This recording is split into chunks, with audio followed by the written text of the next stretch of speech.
Back at Selhurst Park in the bright sunshine with referee Harry New of Bristol waiting for the arrival of the captains for the toss-up. First it was Crystal Palace's Mel Blythe, skipper for the first time, and then Frank McClintock. Palace hard hit by injuries here. Fullback Paddy Mulligan is out, so too is goalkeeper John Jackson. 19-year-old Paul Hammond comes into goal, his second game, and Bobby Tambling continues in the attack. It's the side that finished with a 1-1 draw at Wolverhampton last week that at last has given everybody at the club a glimmer of hope for the future. And Palace's confidence will need to be high for the visit of Arsenal. And Frank McClintock has brought with him a side that is missing Alan Ball, who's just started a suspension. In his place is Eddie Kelly, his first game in the first team for 8 months. New faces abound here, among them for Crystal Palace, Ian Phillip, a defender and midfield man bought from Dundee. And of course Charlie Cook, after several seasons at nearby Chelsea. Arsenal too have been in the market. Jeff Blockley is their man. £200,000 from Coventry City, now an England cap. And as I say, it's the return of Eddie Kelly to Arsenal's midfield. The crowd seem to be coming back to football. This one of 35,000 now waits for the start. So it's down to Harry New, the referee from Bristol. So Crystal Palace then kick off, defending the goal to our right in that white strip with the maroon and light blue stripe. Arsenal this afternoon in their second strip of yellow shirts with blue shorts. Long ball forward there. Charlie George, it went over McCormick's head. Rice to Kelly. Charlie George flicked on there nicely for Eddie Kelly, and Kelly might get a chance here as the Palace defence was stumbling for a moment. Mel Blythe to Tony Taylor, and Blythe again. George Graham, beaten by Tambling, and it's this sort of hustling that Crystal Palace have got to look for this afternoon to try and hustle Arsenal out of their stride. Payne, Tambling's going on. Rice. Graham again. Rice.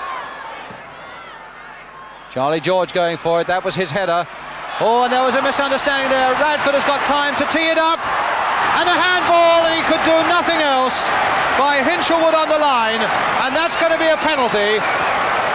But that was a misunderstanding in the defence when the goalkeeper was coming for it, and Radford had time to choose his spot, and Hinshelwood had to handle that off the line. And I think Harry New was quite right not to book him for deliberately handling. The punishment surely is enough, but Arsenal get the penalty. And the referee just going there to make sure that Paul Hammond stays on the line. Must not move before the kick is taken. And it's Charlie George who's going to take it. Are Arsenal going ahead? No! No!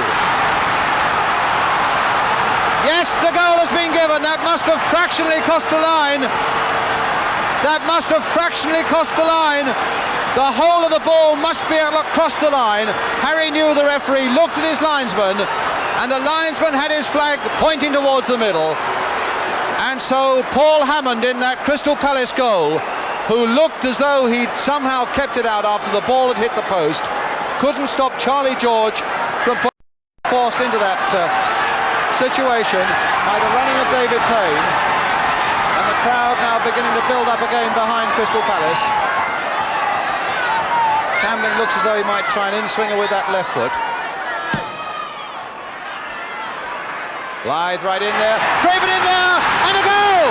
John Craven has got to be credited with it, but it's the equaliser. 1-1. So John Craven makes it 1-1. And now the crowd really beginning to go. Marinello for Arsenal. And Tambling back.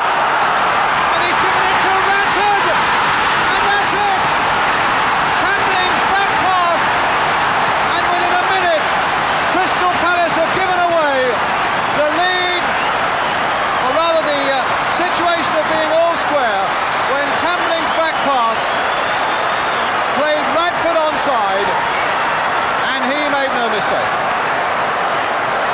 Well, a plucky performance of Crystal Palace. Cook to Pinkney. Still with Alan Pinkney, and then a nice little back heel by George Graham, allowing Blockley to get it away. but not a particularly good clearance again. It only goes as far as Blythe. Tambling in. Oh, a nice little chance here now for Craven, and he's done it. 2-2.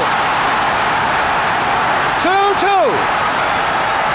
John Craven, his second goal.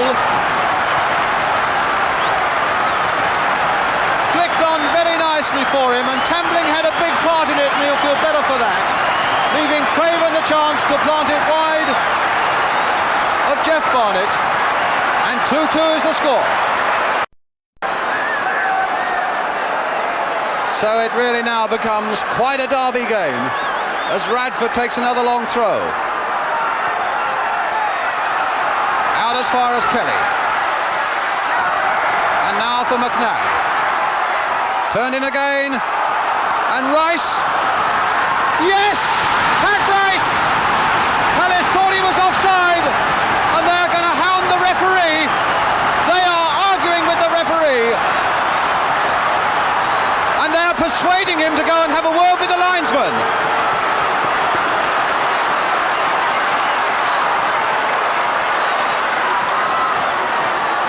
And it's a good goal. Pat Rice's goal counts. And so it becomes 3-2.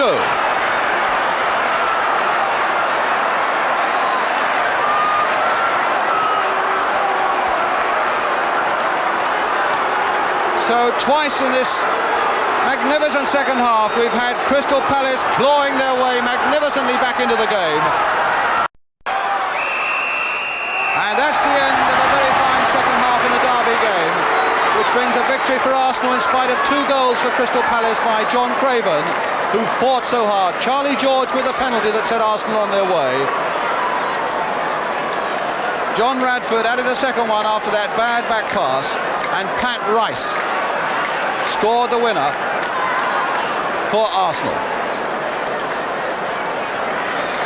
And so a game, a derby game that took some time to get into its stride, really provided a lot of entertainment in the second half, and a final score line at Selhurst Park that reads Crystal Palace 2, Arsenal 3.